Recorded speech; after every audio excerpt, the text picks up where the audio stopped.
In this video, we will look at the practicalities of running simulations and some of the pitfalls and quirks to be aware of with the model.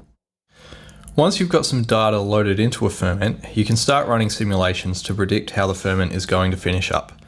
The simulator needs at least 4 data points in order to run, so if you are only taking measurements once a day, you won't be able to get a prediction until day 4. The first thing to note is that day 0 is the day of inoculation. There is no value in tracking the ferment before inoculation unless it's wild.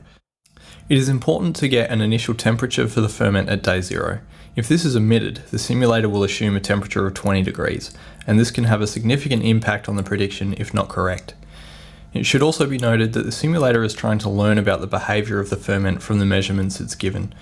If the ferment is still in the lag phase by the 4th measurement, the simulator has very little information to go on, and any prediction should be taken with caution.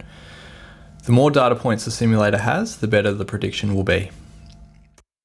Next, we'll take a look at some of the factors that can throw the simulation off course. The simulator learns about the ferment from the measurements taken from the tank. Sometimes there can be considerable error in these measurements. There may be differences between measurements taken from different sealer hands, the tank may not have been well mixed, the sample may not have been degassed properly, different things like this. So if you find a measurement sticking out like a sore thumb, which you think may be affecting the prediction, it can be beneficial to adjust it by averaging the points around it, or simply removing it and leaving that point blank. If you do adjust it, be sure first that the deviation isn't real, for example, from the addition of extra juice. It is also recommended to leave a note in the comments of any adjustments made.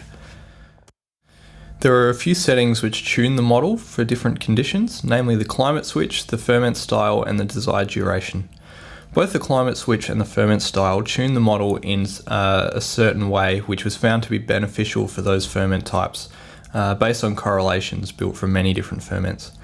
However, correlation doesn't prove causation, and you may find that if the prediction of a ferment of fruit from a warm region, for example, is not matching the data well, retuning the model by changing that switch may help.